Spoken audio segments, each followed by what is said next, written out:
चलो कैसे हो आप सब लोग, आइए बहुत अच्छे होंगे। तो आज सभी की डिमांड पर आज मैं आपके लिए एक सेशन लेके आया हूं। सेशन का नाम है 5 must do problem of algebra. अब देखो, आपको यहां से जैसे लास्ट सेशन हमने एक लिया था बियटाज रिलेशन पे अलजेब्रा में, सभी का भरपूर प्यार मिला उसके अंदर। अब देखो यहां से हम चालू होते हैं अलजेब्रा के उस पड़ाव पर जहां से आपको सिलेक्शन के लिए बहुत इंपॉर्टेंट चीजें सीखनी जरूरी है। बिकॉज आपको पता है 5 मार्कर प्रॉब्लम ही आपको सिलेक्शन के उस पड़ाव तक पहुंचा सकती है कि यार अगर हमने पेपर में एक या दो भी 5 मार्कर प्रॉब्लम सही कर दी तो मजा आ जाएगा पेपर में, हम मार्क्स भी बढ़ेंगे। 2 मार्कर प्रॉब्लम आप इजी वे में कर लेते हो, 5 मार्कर के लिए आपको सोचना पड़ता है। तो आज वही थिंकिंग अप्रोच आपके अंदर डेवलप करेंगे। और एक चीज इंपॉर्टेंट यहां पर आपको याद रखनी है। क्या याद रखनी है? कि जैसे ही आप ये पूरा सेशन देखो, पहले तो आप पेन पेपर लेके बैठना बच्चे। अब आप जैसे ही मैं आपको प्रॉब्लम्स कराऊं साथ साथ में आपको सॉल्व करनी है। फिर जैसे ही सेशन खत्म हो जाए तो आपको वो प्रॉब्लम्स वापस से खुद से अटेम्प्ट करनी है। बिकॉज थिंकिंग अप्रोच आपको जनरेट करनी है। जैसा मैं सोच पा रहा हूं क्या उसी वे में आप सोच पा रहे हो? ठीक है, तो आज जो भी टॉपिक आपको इंपॉर्टेंट लगेगा मैं आपको थ्योरी बता दूंगा उसकी। ठीक है, वो मैं आपको थ्योरी बता दूंगा और थ्योरी के साथ साथ फिर हम चलेंगे सेशन के बिल्कुल एंड पड़ाव की ओर। ठीक है, तो चलिए शुरू करते हैं आज का सेशन। बहुत बहुत धन्यवाद आप सभी लोगों का सेशन में पधारने के लिए। बस ऐसे ही प्यार देना और इन प्रॉब्लम्स को जरूर से जरूर देखना। तो चलिए पहली प्रॉब्लम मैं आप सभी लोगों के सामने रखता हूं। इस प्रॉब्लम में क्या क्या चीजें हैं? इस प्रॉब्लम में कुछ मॉड्यूलस प्रॉपर्टीज यूज होंगी, मतलब मॉड्यूलस थोड़ा सा, और आपको मैं मैक्सिमम मिनिमम वैल्यूज को लेके कंसेप्ट सिखाने वाला हूं। तो 5 मार्क का प्रॉब्लम है ये AIME में आई हुई प्रॉब्लम है। तो इसको पढ़ते हैं, पहले इसके क्वेश्चन की तह तक जाते हैं कि यार ये कह क्या रहा है, मजा आना चाहिए। तो क्वेश्चन कह रहा है कि लेट x1 x2 x3 से लेके x100 कोई 100 रियल नंबर्स हैं। भाई 100 नंबर्स हैं। अब 100 नंबर्स में कहानी यह है कि x1 जो है वो x2 के बराबर भी हो सकता है और छोटा हो सकता है। और यही कहानी x100 तक चल रही है कि इनमें नंबर्स का जो सीक्वेंस है या तो बराबर हो या उससे बड़े नंबर्स मिलते चले। ठीक है, सेकंड कहानी बोली इसने, पहली कंडीशन आप सभी को लिखाई। पहली कंडीशन में आपसे कह रहा है कि mod of x1 plus mod of x2 plus mod of x3 से लेके मॉड ऑफ x100 तक का जो समेशन है वो 100 के बराबर है। ठीक है, ये वाली बात आप समझ। फिर इसने सेकंड कंडीशन दी। सेकंड कंडीशन ये दी कि x1 प्लस x2 से लेके x100 तक का जो समेशन है वो 0 के बराबर है। मतलब सारे के सारे 100 रियल नंबर्स का जो समेशन है वो 0 के बराबर है। उसके बाद बोला कि अमोंग ऑल सच 100 टपल्स। अब यहां टपल्स क्या है? ये रियल नंबर्स को ही टपल्स बोल रहा है। Among such all 100 real numbers या all 100 tuple of numbers, the greatest value of, अब greatest value किसकी आपको फाइंड क्या करना है? यहां लिख लो टू फाइंड, क्या फाइंड करना है? greatest value of x76 minus x16, इसकी आपको ग्रेटेस्ट वैल्यू फाइंड करनी है।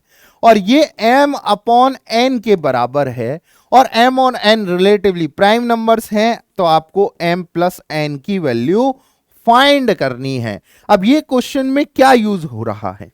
क्वेश्चन आप सभी लोग समझ गए। आपको बोला गया कि जो 100 टपल्स हैं, 100 रियल नंबर्स हैं, उनके सबके मॉड का जो समेशन है वो 100 है और उनके सब का जो समेशन है वो 0 है। तो आपको x76 माइनस x16 की ग्रेटेस्ट वैल्यू फाइंड करनी है। वो m अपॉन n के बराबर है, तो m प्लस n की वैल्यू आपको बतानी है। अब इस क्वेश्चन में सबसे पहले जो कंसेप्ट यूज होता है, कंसेप्ट मैं कंसेप्ट किंग के नाम से बताता हूं। कंसेप्ट जो यूज होता है वो क्या है कि अगर कोई मॉड x है, मैं आपको मॉड की प्रॉपर्टीज के बारे में बात करता हूं। अगर कोई मॉड x है तो यहां पर दो चीजें हैं। अगर अंदर वाली वैल्यू पॉजिटिव है या जीरो से बड़ी है तो ये एज इट इज आ जाएगा, और अगर अंदर वाली वैल्यू 0 से छोटी है तो ये नेगेटिव में खुलेगा। लेट सपोज अगर मैं बोल रहा हूं कि यहां पर मॉड -3 है तो ये क्या आ जाएगा? 3, क्योंकि अंदर वाली वैल्यू क्या है? नेगेटिव है, तो नेगेटिव ऑफ -3 दैट इज हो गया आपके पास 3। ये कंसेप्ट यूज आपके लिए आएगा।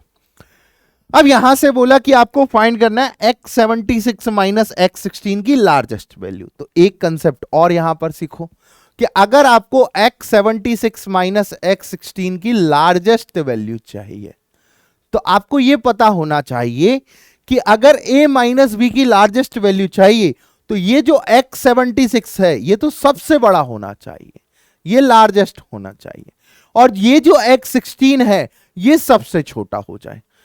अगर आप इस प्रोसीजर के हिसाब से चलोगे तो यहां देखो ये वाली वैल्यू सबसे बड़ी और ये वाली वैल्यू सबसे छोटी, तो इनका जो डिफरेंस आएगा वो लार्जेस्ट आएगा हमेशा। मतलब आपको अगर a माइनस बी की हमेशा अगर लार्जेस्ट वैल्यू ढूंढनी है तो पहले वाले नंबर को बहुत बड़ा कर दो, सबसे बड़ा कर दो, और जो उसके बाद वाला नंबर है मतलब b है या मैं कहूं x16 है उसको सबसे छोटा कर दो, तो जो डिफरेंस है वो हमेशा बहुत बड़ा आएगा। बस अब इसी कंसेप्ट को हम यहां लगाएंगे। हमें बोला गया कि x1 से लेके x100 तक का समेशन 0 है और इनके मॉड की बात करें तो ये जो है ये x100 है। अब मैंने आपसे एक बात यहां पर समझाऊंगा, बहुत ध्यान से समझना कि मैं क्या कर रहा हूं। मुझे पता है कि x16 जो होना चाहिए वो स्मॉलेस्ट होना चाहिए, मतलब सबसे छोटा होना चाहिए, और ये जो x76 है ये लार्जेस्ट होना चाहिए। ये क्या होना चाहिए? लार्जेस्ट होना चाहिए। अब दिमाग में एक बात ही बात आई कि सर अगर आपको एक कंडीशन दी हुई है कि x1 जो है वो x2 से छोटा है, x2 जो है वो x3 से छोटा है, सो ऑन, यहां पर अगर बात रहेंगे तो यहां x16 तक चलेंगे, फिर आगे क्या आ जाएगा x17 से लेके कहां आ जाएगा x75, फिर less than equal to x76, so on चलेंगे तो यहां x100 आ जाएगा। ऐसे ही कहानी लिखी हुई है। अब इस कहानी के डीप वे में जाते हैं, बहुत ध्यान समझना। आप दिमाग लगाओ, आपको x16 सबसे छोटा चाहिए और x76 सबसे बड़ा चाहिए। अगर आप x76 को लेट सपोज a मान लेते हो, x76 को लेट सपोज a मान लेते हो, और ये जो a है ये कैसा है? ग्रेटर देन 0 है, बिकॉज लार्जेस्ट तभी होगा जब ग्रेटर देन 0 होगा, तो a जो है वो ग्रेटर देन। अगर आप x77 को x76 से बड़ा ले लेते हो, अगर आप सोचो, दिमाग लगाओ, अगर आप x77 को 76 से बड़ा ले लेते हो, x76 से, तो आपके लिए क्या होगा कि जो x76 है वो क्या हो जाएगा? छोटा हो जाएगा। तो आपको सबसे बड़ा चाहिए, सबसे बड़ा। आप क्योंकि देखो समेशन तो फिक्स है, समेशन तो 100 तक का समेशन 0 है, मतलब इसके अंदर अगर आप x76 से बड़ा अगर कोई नंबर ले रहे हो तो x76 की कभी भी लार्जेस्ट वैल्यू नहीं आ पाएगी, फिर तो क्या हो जाएगा? x77 बड़ा हो जाएगा। आपको x76 बड़ा चाहिए, तो आपने दिमाग लगा के सोचा कि सर मैं क्या करता हूं, x76 को ही सबसे बड़ा नंबर मान लेता हूं। इन जो 100 नंबर्स हैं उनमें मैं x76 को सबसे बड़ा नंबर मान लेता हूं। ठीक है भैया, मैंने x76 को सबसे बड़ा नंबर मान लिया। तो अब दिमाग में बात है कि सर x76, 77, 100 तक क्या मानूं? क्या मैं सर सबको 0 मान लूं? नहीं, मान ही नहीं सकते 0। तो क्यों? क्योंकि x76 अगर आपने a मान लिया तो x77 या तो उससे बड़ा होगा या बराबर होगा, छोटा तो नहीं हो सकता क्योंकि 0 तो हम नहीं मान सकते, तो और छोटा हम मान नहीं सकते, बड़ा हमें चाहिए नहीं। तो एक ही कंडीशन आपके पास बचती है कि आप x77 को x76 के बराबर करो, फिर x78 को x77 के बराबर करो, और सो ऑन x100 तक सारे ही नंबर्स को a के बराबर कर दो। यही सबसे एक लार्जेस्ट पॉसिबिलिटी है, क्योंकि अगर आप x76 से बड़ा कोई भी नंबर मानते तो आप उस पॉसिबिलिटी को लूज कर देते कि x76 लार्जेस्ट है। तो आपके दिमाग में एक बात आ गई कि मुझे x76 से लेके x100 तक जो है उसे a मानना है और ये सबसे बड़ा नंबर है। फिर दिमाग में वाले आते कि सर जो x16 है उससे मैं b मान लेता हूं और b को लेस देन 0 कर देता हूं। x16 को मैं b मान लेता हूं और b को ले, क्योंकि सबसे छोटा नंबर। फिर बात आई कि सर यहां जो x15 है अगर मैं उसे x16 से छोटा मानूंगा तो मैं b को सबसे छोटा नहीं कह पाऊंगा। तो यहां पर भी वही काम करा हमने कि x16 को जो है वो x15 के बराबर किया, सो ऑन x1 तक, उससे सारे जितने ही नंबर छोटे थे तो उनको सबको बराबर करना पड़ा, क्योंकि अगर आप उससे छोटा कोई भी नंबर लोगे तो आप इस कंडीशन को लूज कर दोगे कि b जो है वो सबसे छोटा नंबर है। तो आपने x1 से लेके x16 तक जितने भी नंबर हैं 16, उनको b के बराबर मान लिया और कह दिया कि b जो है वो लेस देन 0 है, नेगेटिव है। तो आपके दिमाग में बात आ गई सर x16 तक मेरी बात क्लियर है, x76 से लेके x100 तक मेरी बात क्लियर है, तो सर जो नंबर बच गए, कौन से नंबर बच गए? नंबर बच गए x17, x18। सर इनका क्या करें? अगर मैं इन्हें कोई भी वैल्यू असाइन करता तो मेरे को b में से और a में से ही वो वैल्यू देनी पड़ती, बात समझना, क्योंकि मेरे पास समेशन तो फिक्स है। तो मेरे को पता है कि अगर मैं इसको a या b में से कोई वैल्यू दूंगा तो क्या तो ये लार्जेस्ट हो पाएगा? नहीं। क्या ये स्मॉलेस्ट हो पाएगा? नहीं। तो मुझे मेरे होप के अकॉर्डिंग एक ही चीज करनी पड़ेगी कि सर ये जो सारे नंबर हैं कहां तक? x75 तक, क्योंकि 76 से चाहिए हमें, तो 75 तक जितने भी नंबर हैं उनको जीरो करना पड़े। तो अब यहां से आपके मन में एक चीज क्लियर हो गई कि सर x1 से लेके x2 से लेके जो x16 तक जो नंबर है वो b के बराबर है और लेस देन 0 है, और x76 से लेके x77 बराबर x100 जो है ये सारे ही नंबर a के बराबर है और ये ग्रेटर देन 0 है, और x17 बराबर x18 बराबर सो ऑन बराबर x75 तक के जो नंबर हैं ये 0 के बराबर है। क्लियर फंडा? ये वाली बात सभी को समझ आ गई। अब देखो, अब पहली कंडीशन जो थी वो आपके पास, उसको सॉल्व करते हैं। पहली कंडीशन क्या थी आपके पास? फर्स्ट कंडीशन पे आओ, 5 मार्कर क्वेश्चन है, इतना टाइम लगेगा सोचने में। पहली कंडीशन क्या थी कि mod x1 plus mod x2 से लेके मॉड x कितना 15 तक कर लें, 16 तक, ठीक है, एंड मॉड x 17 से लेके मॉड x 75 तक, और फिर मॉड x 76 से लेके मॉड x 100 तक का जो समेशन है वो 1 के बराबर है। ठीक है, यही लिखा हुआ है 1 के बराबर है। अब दिमाग लगाया कि सर x1 से लेके x16 तक जो नंबर हैं वो सब b के बराबर हैं और नेगेटिव हैं। और कैसे हैं? नेगेटिव हैं।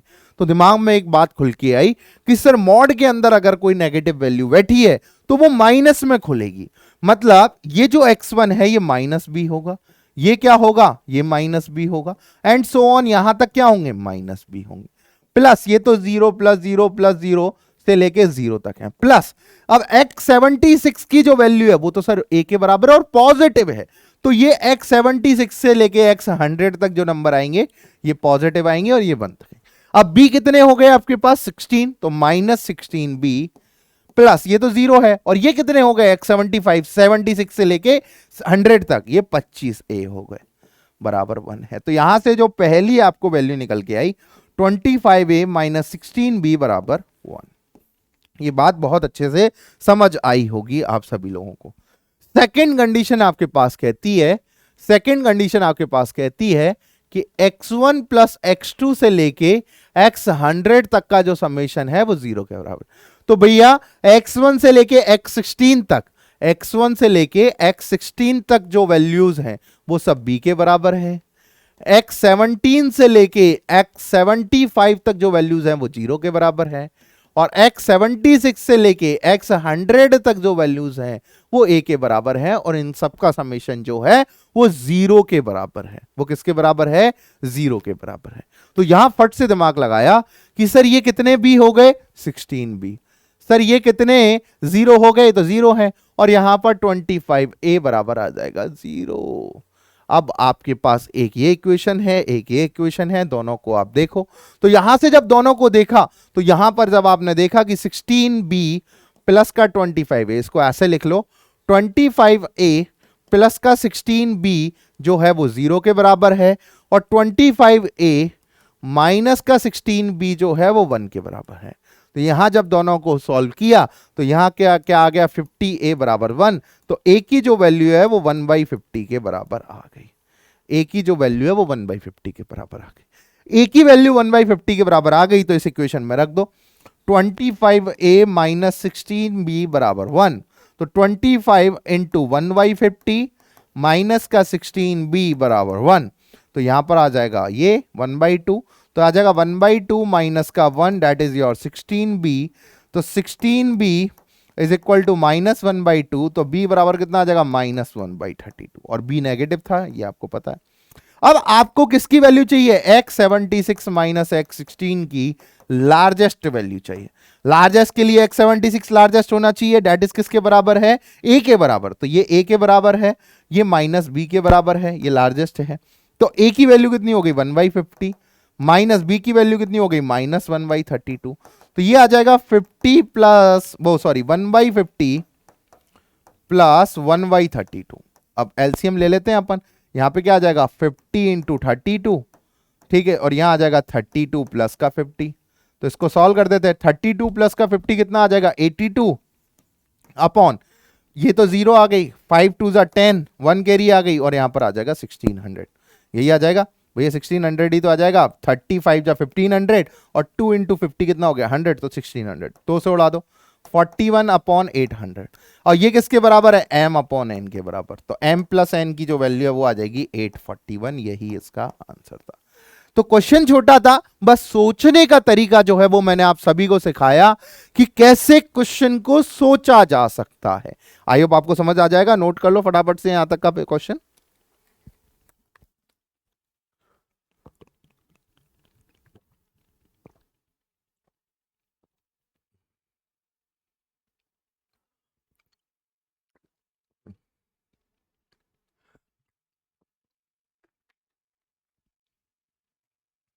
ठीक है, चलिए ये कंसेप्ट भी समझ आया। अब चलते हैं एक अगले क्वेश्चन की तरफ। ये भी पॉलिनोमियल से क्वेश्चन है, एक हमने लिया मॉड्यूलस पे, एक पॉलिनोमियल से लेते हैं। बहुत मजेदार सवाल है। मजेदार सवाल इसलिए है क्योंकि यहां आप सीखोगे कि यार कैसे हम रिमाइंडर थ्योरम, फैक्टर थ्योरम को अप्लाई करते हैं और सीखते हैं कि रूट्स की चीजें क्या है। बहुत अमेजिंग सा क्वेश्चन है। मैं कह सकता हूं आरएमओ लेवल का क्वेश्चन है, पर मैं कहूंगा कि 5 मार्कर आईक्यूएम का क्वेश्चन है। ये भी एआईएमई का ही सवाल है। प्रॉब्लम आपको यहां क्या कह रही है, बात समझना बड़े ध्यान से। प्रॉब्लम कह रही है कि एक पॉलिनोमियल है p ऑफ x जो ये दिया हुआ है, और एक q ऑफ x बोला गया है। ठीक है, पहले लिख लेते हैं कि p ऑफ x जो है वो क्या बोला हुआ है, डेट इज और x की पावर 6 माइनस x की power 5 minus x cube minus x square minus x. ठीक है, एक q ऑफ x आपको दिया हुआ है, डेट इज x की power 4 minus x cube minus x square minus 1। अब बोला गया कि ये जो q ऑफ x है, अगर मैं इसको q ऑफ x को 0 के बराबर कर दूं, मतलब एक इक्वेशन बना दूं, तो इसके 4 रूट आते हैं, z1 z2 z3 z4, केवल नोटेशन दी गई है, 4 रूट आते हैं। तो आपको जो वैल्यू बतानी है, तो टू फाइंड लिख लेते हैं यहां पर।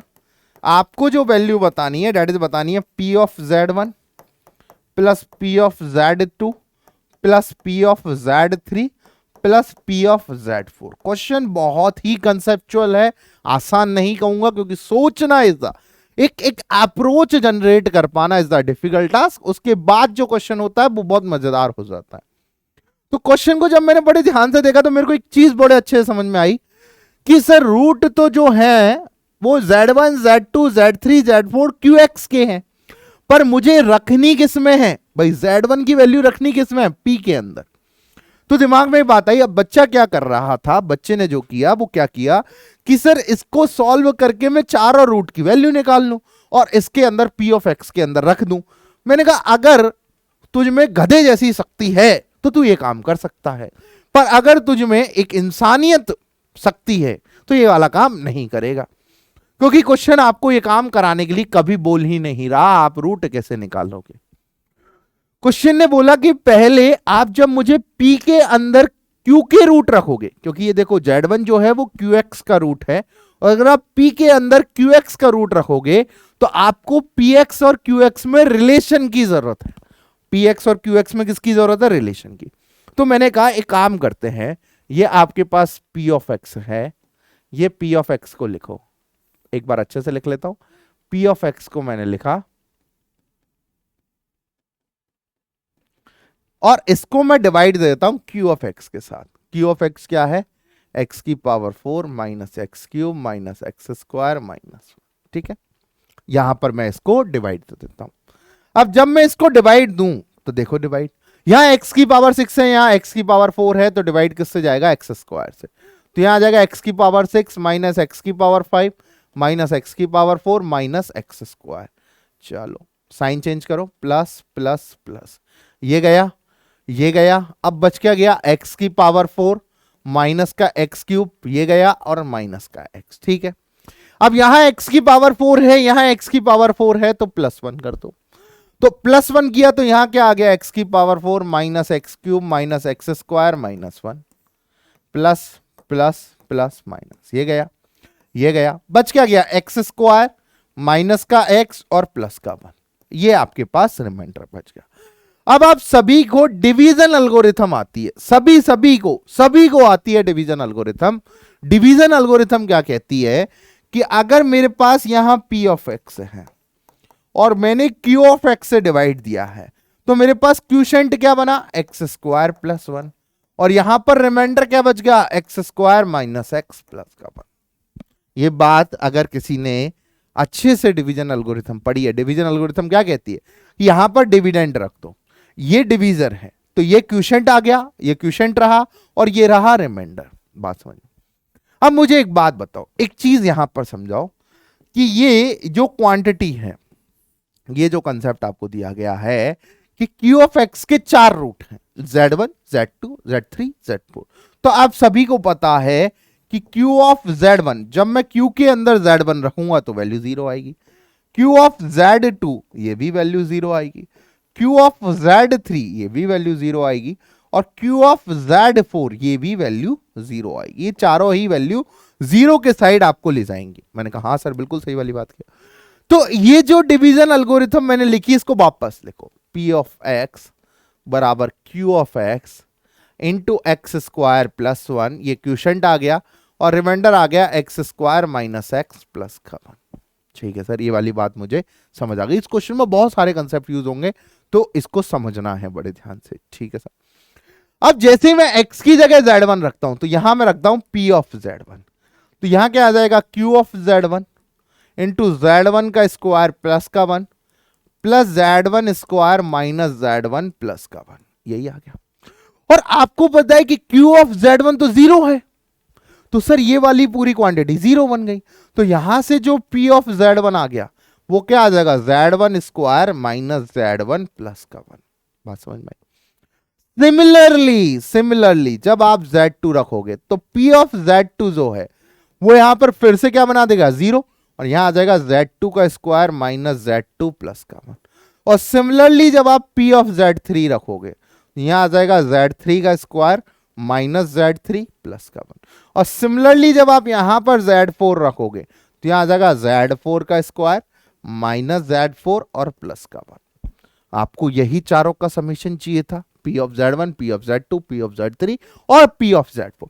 तो यहां पर जैसे ही आप p of z1 plus p of z2 plus p of z3 plus p of z4 करोगे तो आपके पास जो वैल्यू मिलेगी वो क्या मिलेगी, z1 square plus z2 square plus z3 square plus z4 square minus, बाहर ले लो, चारों को समेशन करो, z1 plus z2 plus z3 plus z4 और प्लस का 4, ये आपके पास वैल्यू।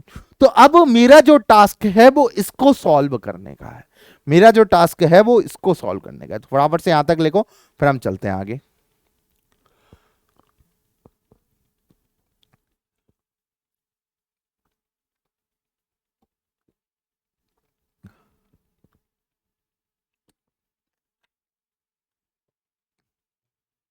ठीक है, तो अब देखो, अब मुझे मेरे पास जो है, अगर मैं, मेरे पास जो है वो p ऑफ z1 मैं वापस लिख देता हूं, p of z2 plus p of z3 plus p of z4, इसकी जो वैल्यू आ रही है वो आ रही है z1 का स्क्वायर प्लस z2 का स्क्वायर प्लस z3 का स्क्वायर प्लस z4 का square minus times z1 plus z2 plus z3 plus z4 plus का 4।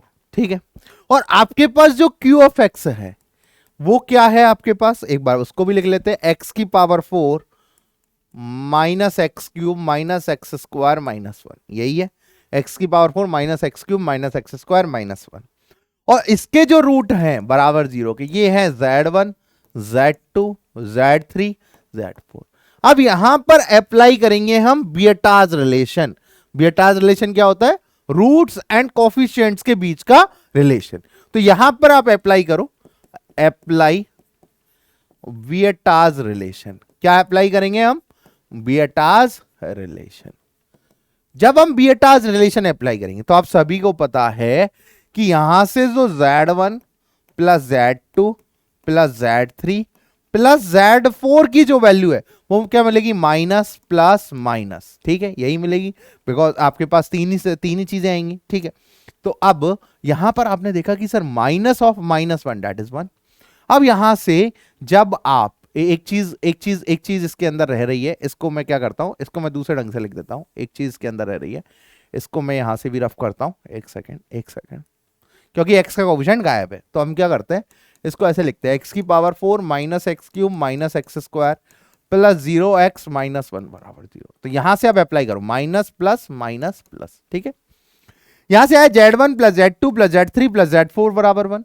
अगला क्या आ जाएगा, दो का प्रोडक्ट, दैट इज क्या आ जाएगा Z1 Z2, ठीक है। और एक और चीज मैंने आपको सिखा रही है, दो का प्रोडक्ट जब आप लिखोगे तो आप इसको लिख सकते हो summation of Z1 Z2, that is कितना आ जाएगा आपके पास माइनस का 1 भाई माइनस का 1, और समेशन ऑफ Z1 दो तीन का प्रोडक्ट, दैट इज कितना आ जाएगा 0, और Z1 Z2 Z3 Z4 की जो वैल्यू वो आ जाएगी माइनस का 1, ठीक है।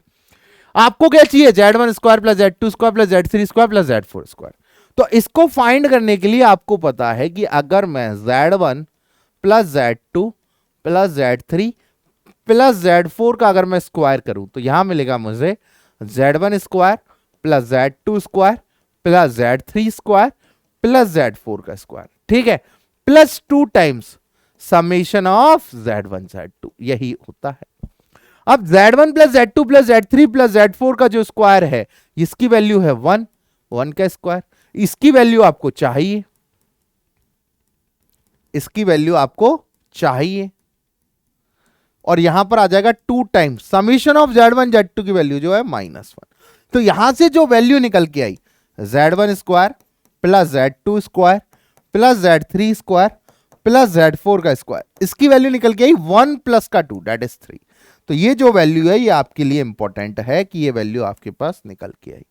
अब आपको जो वैल्यू निकालनी है वो क्या निकालनी है, बड़े ध्यान से देखो इधर, आपको जो वैल्यू निकालनी है वो निकालनी है P of Z1 plus P of Z2 plus P of Z3 plus P of Z4, that is, अब आपके पास ये क्या है, Z1 स्क्वायर प्लस इसकी वैल्यू कितनी है 3 minus Z1 plus Z2 plus Z3 plus Z4 की वैल्यू कितनी है 1 और प्लस का 4। तो यहां से आ जाएगा आपके पास 4 और 3 7 में से 1 गया 6।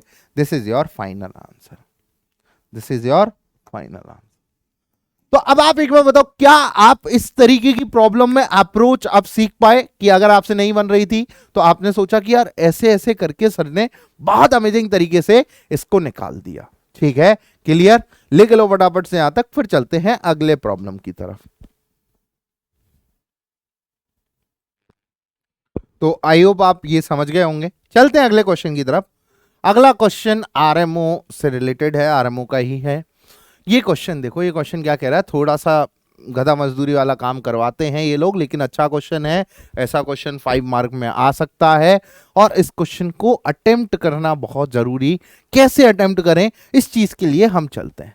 अब देखो यहां पर ना बहुत एक आसान काम आपको मैं सिखाता हूं कि जैसे देखो सबसे इंपॉर्टेंट बात रहती है, जैसे let suppose P of x बराबर ax square plus bx plus c है, और Q ऑफ एक्स बराबर let suppose cx square, sorry मैं मान लेता हूं px square plus qx plus r है।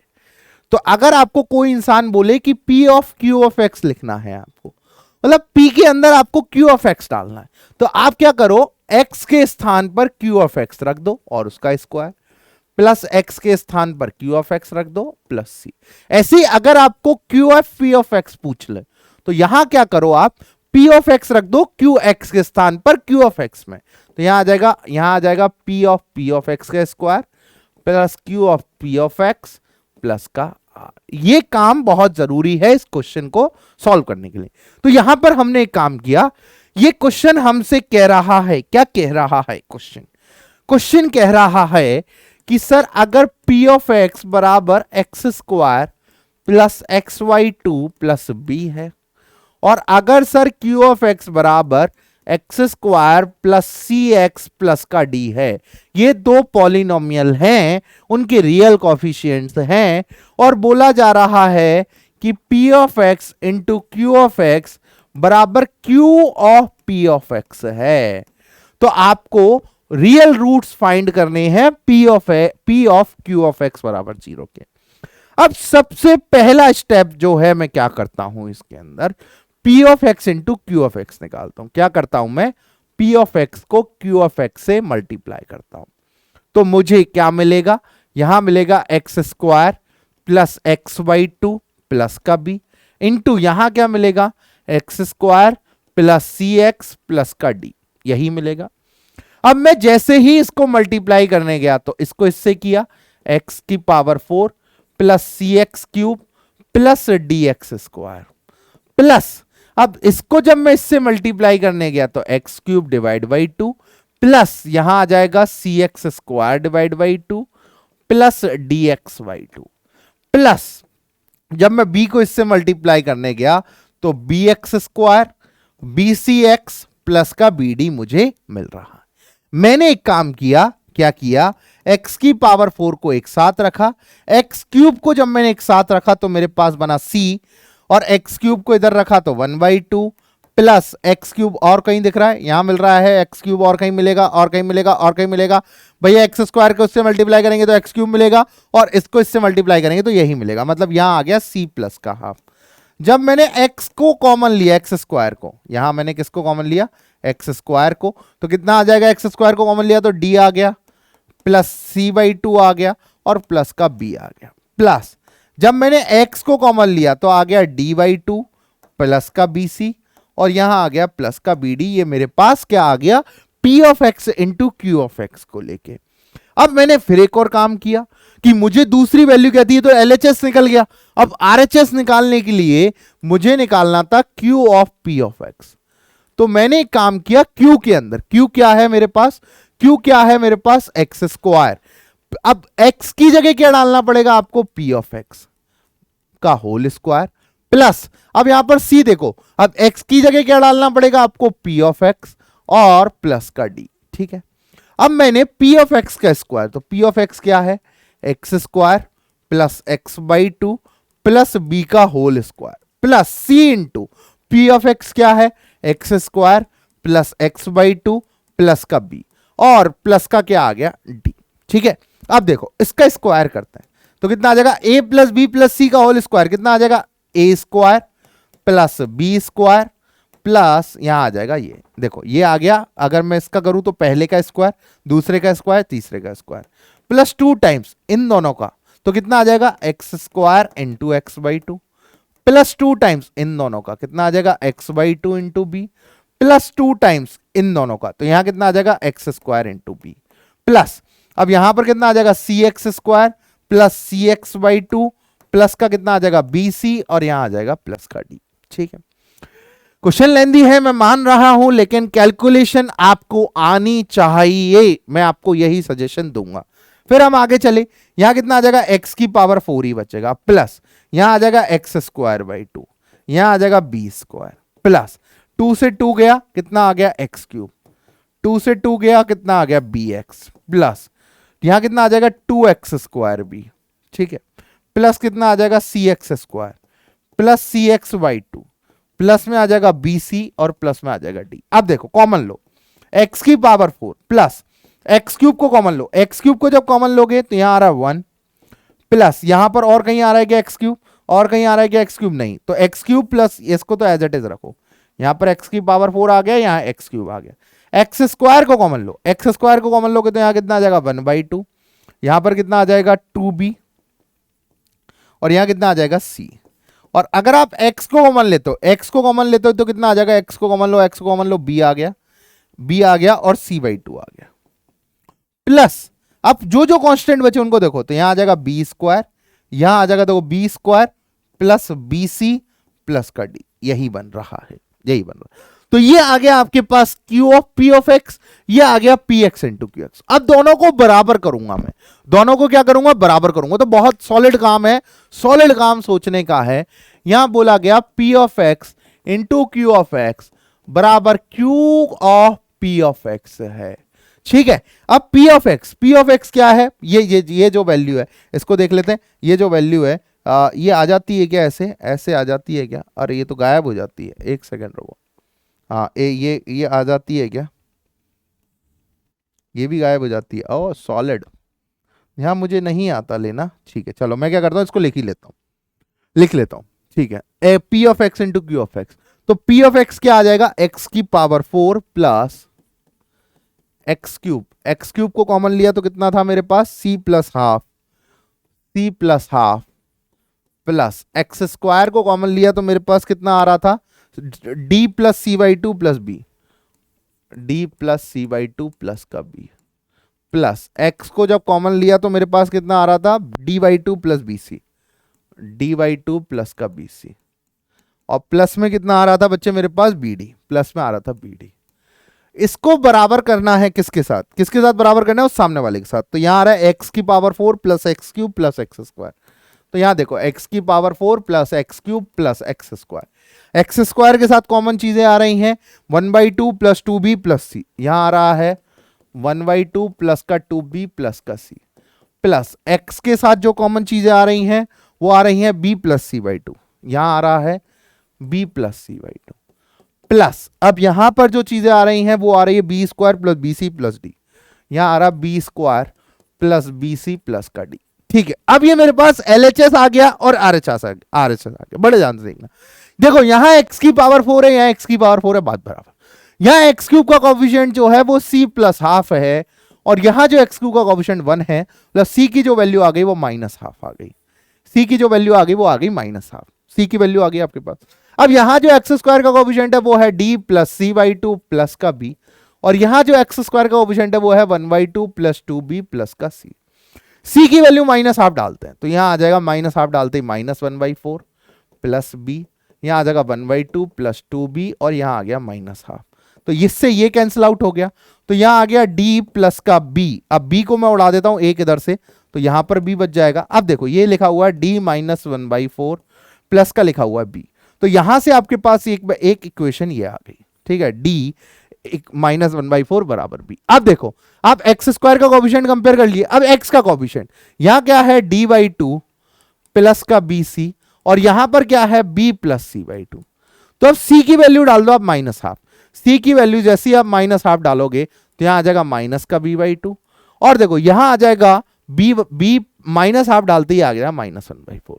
तो आप देखो यहां से आपको पता है d माइनस बी जो है वो 1/4 के बराबर है, यहां देखो जैसे ही आप 1/2 को कॉमन लोगे यहां d माइनस बी आ जाएगा, और यहां पर b माइनस 1/4 आ जाएगा, d माइनस बी की जो वैल्यू 1/4 है, तो यहां आ जाएगा 1/2 इंटू 1/4, और यहां आ जाएगा b माइनस 1/4, तो देखो ये आ गया 1/8 बराबर b माइनस 1/4, तो जो b की वैल्यू वो आ गई 1/8 प्लस का 1/4, तो यहां पर कितना आ जाएगा, 8 को एलसीएम ले लें, यहां आ जाएगा 1 प्लस का 2, तो ये आ जाएगा 3/8, तो जो b की वैल्यू है वो कितनी आ गई, 3/8। क्वेश्चन देखो ऐसे ही चलता है, b की वैल्यू 3/8 आ गई तो d की वैल्यू निकाल लेते हैं, d की वैल्यू कितनी आ जाएगी, d की वैल्यू आ जाएगी आपके पास, d की वैल्यू आ जाएगी b प्लस 1/4, तो ये कितनी आ जाएगी 3/8 प्लस का 1/4, तो यहाँ 8 एलसीएम ले लें, यहाँ आ जाएगा 3 प्लस का 2, तो आ जाएगी 5/8। तो देखो आपके पास जो है b की वैल्यू आ गई कितनी 3/8, c की वैल्यू कितनी आ गई -1/2, और d की वैल्यू आ गई 5/8, ये बात आपके पास आ गई। अब क्वेश्चन की तरफ चलते, क्वेश्चन की तरफ चले भैया, इसमें b आ गया हमारे पास, c आ गया, d आ गया, मतलब हमारे पास p ऑफ x भी आ गया और हमारे पास q ऑफ x भी आ गया। तो बस एक काम करते हैं, p ऑफ x को लिखते हैं, p ऑफ x को लिख के आते हैं, p ऑफ x को लिखोगे तो कितना आ जाएगा, x square plus x/2, x square plus x/2 plus का b, तो यहां से जब मैं लिखूंगा एक्स स्क्वायर प्लस x/2, अब b की जो वैल्यू है वो 3/8 है, अब मैं q ऑफ x लिखूंगा, भाई आरएमओ का क्वेश्चन है तो ऐसे ही आएगा आरएमओ में क्वेश्चन, आरएमओ का x square plus c x plus d, x square plus c x plus का डी, तो यहां से आ जाएगा एक्स स्क्वायर माइनस x/2, और डी की वैल्यू जो है वो 5/8 है। अब देखो पहले आपने q of p of x किया था, पहले आपने q of p of x किया था, अब आपसे p of q of x बराबर 0 पूछ रहा है कि भैया ये जो इक्वेशन है p of q of x, इसके मुझे रूट बताओ, तो मैं निकाल लेता हूं। अब मैं अगर p के अंदर देखूं तो ये x square plus x/2 plus 3/8 है, तो यहां आ जाएगा q ऑफ x का स्क्वायर प्लस यहां आ जाएगा Q of x divide by 2 और यहां आ जाएगा 3/8। मुझे ये बराबर 0 करके इसके रूट निकालने। अब क्यू ऑफ एक्स क्या है, x square minus x by 2 plus 5/8 का होल स्क्वायर प्लस 1/2 कर दो, यहां कर दो x square minus x by 2 plus का 5/8 और यहां आ जाएगा प्लस का 3/8। अब मैं यहां से आपके ऊपर छोड़ रहा हूं कि इसको आप इक्वल टू 0 करोगे और इसके रूट्स फाइंड करोगे। Rest your homework. आप यहां से इसको सॉल्व करोगे और मुझे कमेंट में उसके आंसर्स आप लोग बताओगे। क्लियर? यहां तक समझ में आई बात? अगर यहां तक समझ आ गई तो एक बार फटाफट से लिख लो, फिर नया क्वेश्चन शुरू करते हैं। मजेदार अगला 5 मार्क का 5 मस्ट डू प्रॉब्लम।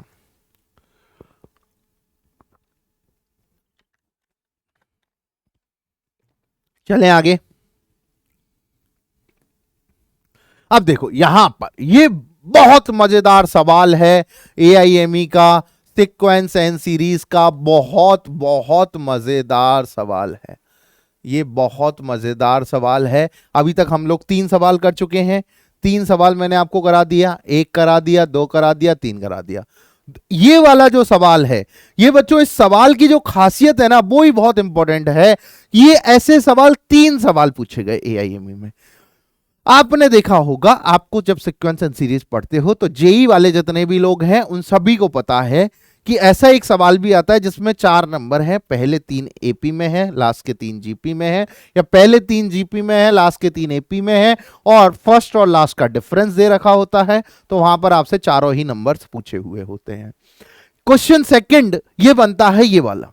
इसमें बोला गया कि एक एन नंबर की सीरीज है, एन नंबर की सीरीज, पहले 3 नंबर जीपी में है, A1 A2 A3 जीपी में है, A2 A3 A4 एपी में है, A3 A4 A5 जीपी में है, A4 A5 A6 एपी में है। ऐसे एक पूरी सीरीज चल रही है। उसके बाद बोला गया A9 प्लस A10 की जो वैल्यू है वो 646 के बराबर है। और क्वेश्चन क्या कह रहा है कि एक सीक्वेंस ऑफ पॉजिटिव इंटीजर, सारे के सारे पॉजिटिव इंटीजर हैं, A1 की जो वैल्यू है 1 के बराबर है, A9 प्लस A10 की जो वैल्यू है वो 646 के बराबर है, is form so that first 3 terms are in geometric progression, second, third and fourth term are in arithmetic progression and so on. Generally मैं कहूं तो ये बोल रहा है कि पहली 3 टर्म जीपी में, उसके आगे वाली 3 टर्म एपी में, फिर आगे 3 टर्म जीपी में, फिर आगे आने वाली 3 टर्म एपी में। तो ये बोल रहा है कि एन एक कोई ऐसा टर्म भी है जो 1000 से जस्ट छोटा है, जस्ट छोटा है। तो मुझे एन प्लस एन बता दो।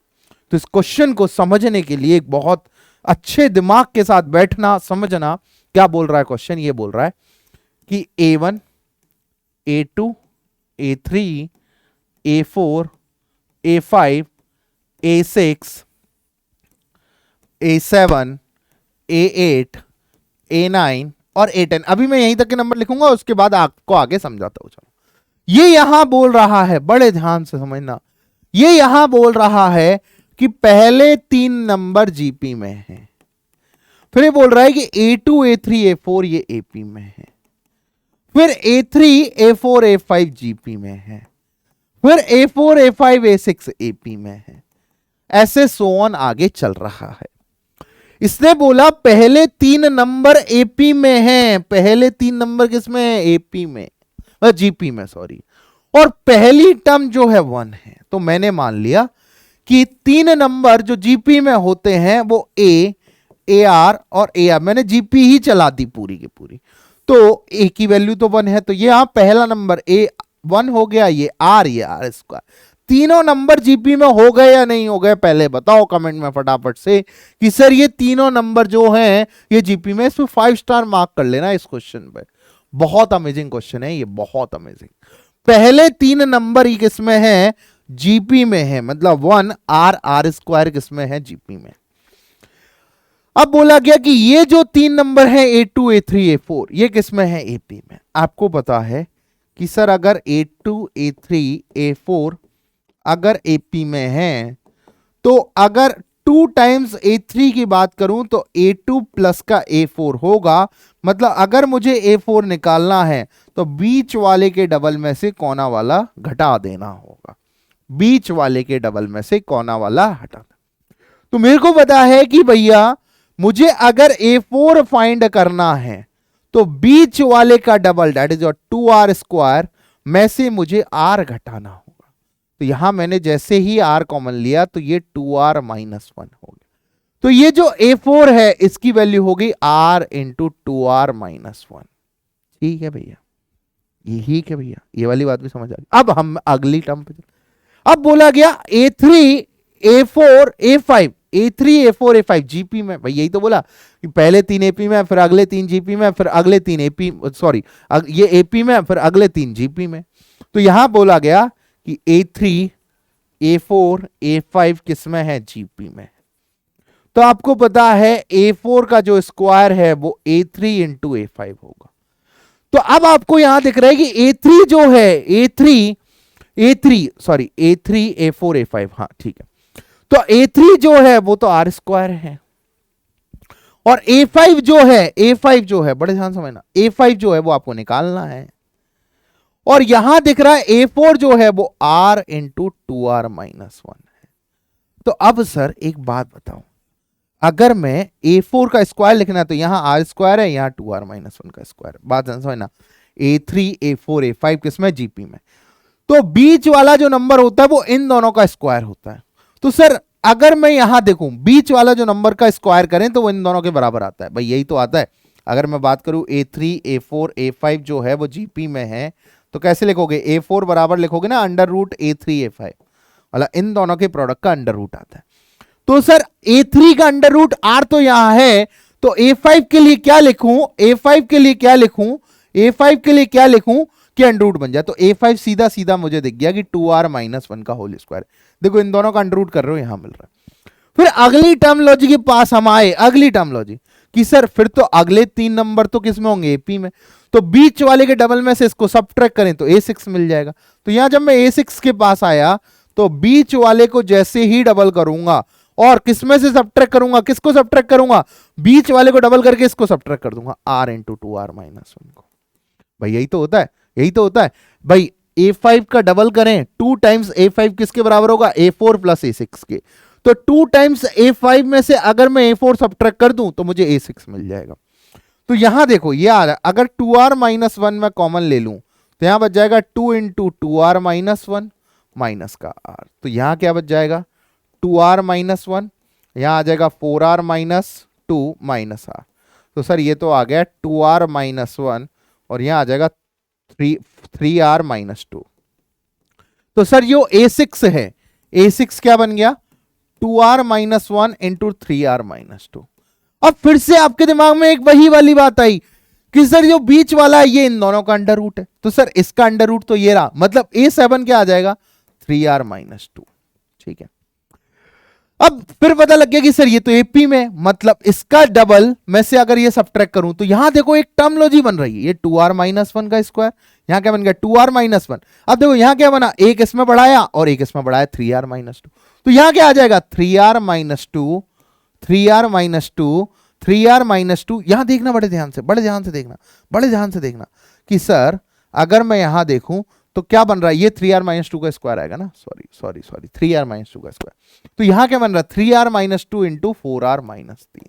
भाई यही तो बनेगा। देखो ये स्क्वायर, फिर ये लिखा, फिर एक एक बढ़ा के लिखा, फिर इस वाले का स्क्वायर आ गया, तो फिर क्या लिखेंगे, फिर क्या लिखेंगे, फिर इसको लिखेंगे और एक एक बढ़ा के लिखेंगे। तो A9 क्या आ जाएगा, A9 आ जाएगा 4r - 3 का होल स्क्वायर। ठीक है, अब A10 कितना आएगा, भैया इसको सिंपल लिखो 4r - 3 को और एक एक बढ़ा के लिख दो 5r - 4।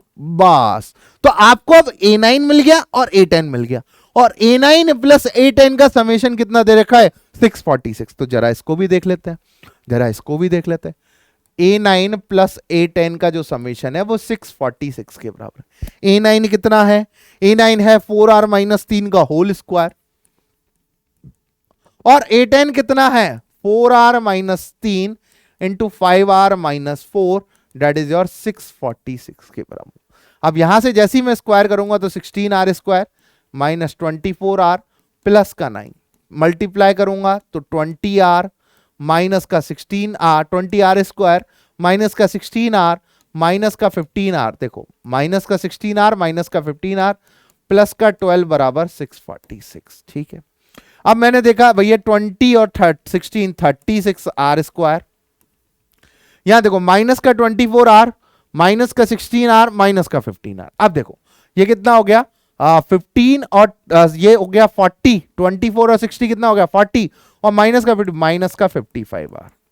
अब यहाँ प्लस का 9 हो गया और प्लस का 12, यहां आ गया प्लस का 21 माइनस का 646 बराबर 0। तो ये बेसिकली क्या आ जाएगा 36r स्क्वायर माइनस का 55r माइनस का 625 बराबर 0। अब देखो ये जो है अगर हमें बीच वाला स्प्लिट करना है तो यहां पर कितना आ जाएगा 36 इंटू 625, इन दोनों को स्प्लिट करना है। तो यहां देखो ये आ जाएगा आपके पास 9, 3 इंटू 3 इंटू 4 और यहां आ जाएगा 5 इंटू 5 इंटू 5 इंटू 5। तो अब ऐसे दो फैक्टर चाहिए जिनका डिफरेंस जो हो वो 55 हो। तो मैंने यहां देखा कि सर अगर मैं इस 36 को 5 से मल्टीप्लाई करता हूं तो एक फैक्टर 180 बन गया और एक 125 बन गया, दोनों का डिफरेंस जो है वो 55 के बराबर है। तो फिर मैंने यहां से अप्लाई करना चालू किया कि 36r स्क्वायर माइनस 180r, क्योंकि नेगेटिव का चाहिए, प्लस का 125r माइनस का 625 बराबर 0। तो यहां से जैसे ही 36r कॉमन लिया तो r माइनस 5 आ गया, प्लस का 125 कॉमन लिया तो r माइनस 5 आ गया बराबर 0। तो यहां से फैक्टर क्या आ गया r माइनस 5, 36r प्लस का 125 बराबर 0। तो r की वैल्यू कितनी आ गई 5 और r की वैल्यू कितनी आ गई माइनस का 125 डिवाइड बाई 36। अब r नेगेटिव क्यों नहीं लेंगे, क्योंकि उसने हमें क्वेश्चन में बोला कि हमें जो है सारे के सारे पॉजिटिव इंटीजर चाहिए। तो अगर मैं r नेगेटिव ले लेता हूं और पहला वाला ही 1 है, पहला नंबर ही 1 है, अगर मैं उसमें r मल्टीप्लाई करूंगा तो मैं नेगेटिव की साइड जाऊंगा, इसीलिए इसको डिस्कार्ड करूंगा और r की वैल्यू 5 आ गई, r की वैल्यू 5 आ गई। अब इस क्वेश्चन में आपसे बोला गया कि आपको ऐसा नंबर चाहिए जो 1000 के बहुत करीब हो। तो मैंने कहा r की वैल्यू अगर 5 है, अगर r की वैल्यू 5 है तो r की वैल्यू यहां रख के देखो 5, तो रखोगे जैसे कितना आ जाएगा 5 4 जा 20, 20 माइनस 3 कितना आ गया 17, या इसके अगला वाला नंबर देख लेते हैं a11 कितना आ जाएगा 5r माइनस 4 का होल स्क्वायर। तो यहां देखो 5 रखोगे तो कितना आ जाएगा 25 माइनस 4 दैट इज 21 का होल स्क्वायर, तो 441 होता है। तो इससे तो बहुत पीछे रह गए हम, तो a12 के पास गए, a12 कितना आ जाएगा 5r माइनस 4 और एक एक बढ़ा दो 6r माइनस 5, ये भी नहीं बैठेगा। a13 के पास गए, कितना आ जाएगा 6r माइनस 5 का होल स्क्वायर। तो जैसे ही रखा तो कितना आ गया भैया 6 5 जा 30, 30 में से 5 गए 25, 25 का स्क्वायर 625। तो अभी भी हम 1000 के पास नहीं पहुंचे। तो फिर a14 के पास है, a14 कितना हो जाएगा 6r माइनस 5 और 7r माइनस 6, इसको भी छोड़ो। a15 के पास है, ये आ गया 7r माइनस 6 का होल स्क्वायर। तो 5 रखोगे तो 35 माइनस 6 दैट इज 29 का होल स्क्वायर। 29 का होल स्क्वायर कितना होता है 50 से कितना कम है 21, तो 25 में से 21 कितना गए 4 बच गया। यार 29 इंटू 29 कर लो यार, इतना क्या है 9 9 जा 81, 8 9 2 जा 18, 18 और 8 कितना हो गया 26 और यहां आ जाएगा 58। तो यहां आ जाएगा 1 8 से 14 और 5 और 3 8, 841 आ रहा है। तो भैया ये भी 841 आ रहा नहीं है। a16 के पास गए, a16 के पास गए तो यहां आ जाएगा 7r माइनस 6 और एक एक बढ़ा दो 8r माइनस 7। और यहां पर जब आप a17 के पास गए तो आ रहा है 8r माइनस 7 का होल स्क्वायर। तो यहां पर कितना आ रहा है आपके पास भैया 8r माइनस 7 का होल स्क्वायर, डेट इज आप देखोगे यहां पर तो कितना आ जाएगा 8 इंटू 5 40, 33 का होल स्क्वायर और 33 का होल स्क्वायर, तो 33 इंटू 33 करो, 33 3 जा कितना आ जाएगा 99 और यहां पर भी आ जाएगा 19 है, तो 9 9 9 18 एक कैरी। तो ये तो सर 1000 से ऊपर गया, तो a17 तो हम नहीं लेंगे, इससे जस्ट छोटा वाला कौन सा होगा a16। तो a16 ही आपके पास क्या है, a16 ही आपके पास क्या है, ऐसा नंबर है जो जस्ट 1000 से छोटा है। तो a16 की वैल्यू क्या हो गई आपके पास, कितनी हो गई a16 की वैल्यू, a16 हो गया 7r minus 6, 7r minus 6 into 8r minus का 7। तो r की वैल्यू 5 रख दो, यहां आ जाएगा 29 और यहां आ जाएगा 33। इन दोनों को मल्टीप्लाई करो तो कितना आ जाएगा 29 इंटू 33 करो, कितना आ जाएगा भाई 29 इंटू 3 कितना होता है 87, 87 और यहाँ आ जाएगा 87। तो यहाँ आ जाएगा 7, 8 और 7 15, 1 कैरी 957। ये कितना आ जाएगा 957। और आपसे पूछा क्या है n प्लस ए एन, तो n की वैल्यू 16 है, n plus A N, n की वैल्यू 16 है और a16 की वैल्यू आपको चाहिए, तो a16 की वैल्यू आ गई 957। यहां आ जाएगा 7 6 13, 1 कैरी, 5 1 6 और 1 7, 973 इज योर आंसर। तो क्वेश्चन बहुत सॉलिड है, इसके बहुत छोटे छोटे एग्जाम्पल आपके पास हमेशा मिलेंगे, बट ये क्वेश्चन में बहुत अच्छा दिमाग लगाया एआईएमई ने। और इस क्वेश्चन को, इसका एक अपर वर्जन और है, वो नंबर थ्योरी के साथ मिक्स होके आता है, वो क्वेश्चन नहीं करना। ये क्वेश्चन 5 मार्कर के बिल्कुल जस्ट करीब है कि यार इतना तो सोच सकता है बच्चा। ठीक है, चलिए अगली प्रॉब्लम की तरफ। ये प्रॉब्लम आप एक बार अटेम्प्ट करो, पीआरएमओ 2018 की है, सिंपल काम दिख रहा है इसके अंदर, अटेम्प्ट करो, फिर मैं आपको इसको बताता हूं। 2 मिनट का पॉज लो, फिर अपन इस पर डिस्कस करते हैं। अब इस क्वेश्चन में देखना बड़े ध्यान से, ये क्वेश्चन क्या कह रहा है आपसे कि what is the largest positive integer n such that, inequality है, स्क्वायर दिख रहा है, तो मैं T2 लेमा की तरफ ही जाऊंगा। तो यहां पर सीधा सीधा दिख रहा है कि अगर मैं T2 लेमा लगाना चाहूं, और देखो सारे के सारे नंबर पॉजिटिव हैं, तो यहां देखो अगर मैं T2 लेमा लगाऊं तो यहां ए स्क्वायर अपॉन, यहां आ जाएगा b upon 29 plus c upon 31 plus b square upon c upon 29 plus a upon 31 plus c square upon, यहां आ जाएगा a upon 29 plus b upon 31 is greater than equal to. अब देखो ऊपर वालों का सबका summation a plus b plus c का होल स्क्वायर अपॉन नीचे वालों का समेशन, तो यहां क्या आ जाएगा b upon 29 plus c upon 31 plus c upon 29 plus a upon 31 plus a upon 29 plus b upon 31। अब देखोगे यहां पर, तो इसको जब आप सॉल्व करोगे तो ये ऊपर है a plus b plus c का होल स्क्वायर अपॉन, जैसे ही आप b a कॉमन लोगे, a कॉमन लेती है आपके पास क्या बनेगा 1 upon 29 plus 1 upon 31 plus b common लेते ही फिर आपके पास क्या बनेगा 1 upon 29 plus 1 upon 31 plus c common लेती है आपके पास क्या बनेगा 1 अपॉन 29 प्लस 1 अपॉन 31। ठीक है सर, ये वाली बात भी समझ आ गई। अब जैसे ही आप इसको और आगे सॉल्व करोगे तो यहां पर आ जाएगा a plus b plus c का होल स्क्वायर, नीचे आप 1 अपॉन 29 प्लस 1 अपॉन 31 को जैसे ही कॉमन लोगे यहां बन जाएगा a plus b plus c, तो ये तो इससे कट जाएगा, तो क्या बचेगा a plus b plus c upon 1 upon 29 plus 1 upon 31, LCM ले लो 29 इंटू 31, यहां आ जाएगा 29 प्लस का 31, तो ये आ जाएगा 29 इंटू 31 अपॉन 29 प्लस 31 कितना आ जाएगा आपके पास 60 60, और यहां आ जाएगा a plus b plus c। और आपसे ये n ही पूछा है, तो n की जो वैल्यू आ जाएगी वो कितनी आ जाएगी 29 इंटू 31 कर लो, तो यहां आ जाएगा 29 और यहां आ जाएगा 87, तो यहां आ जाएगा 9 9 और 8, तो यहां आ जाएगा बच्चों 899 अपॉन 60, 899 अपॉन 60। तो एक बार कट कर लें, एक बार कट कर लेते हैं, देखते हैं इसका आंसर क्या आ रहा है। एक सेकंड, आंसर तो पॉजिटिव आना चाहिए, आंसर तो क्या आना चाहिए था एक बार देख लेते हैं। अच्छा, लार्जेस्ट पॉजिटिव इंटीजर n पूछा है, तो n की जो वैल्यू वो आएगी कितनी 60 से उड़ाएं, तो पहले 3 से उड़ा देते हैं, 3 से उड़ाएं तो यहाँ आ जाएगा 20, यहाँ आ जाएगा 3 2 जा 6, 2 बच गया 29 29 3 9 जा 27, और यहाँ पर आ जाएगा 3 9 जा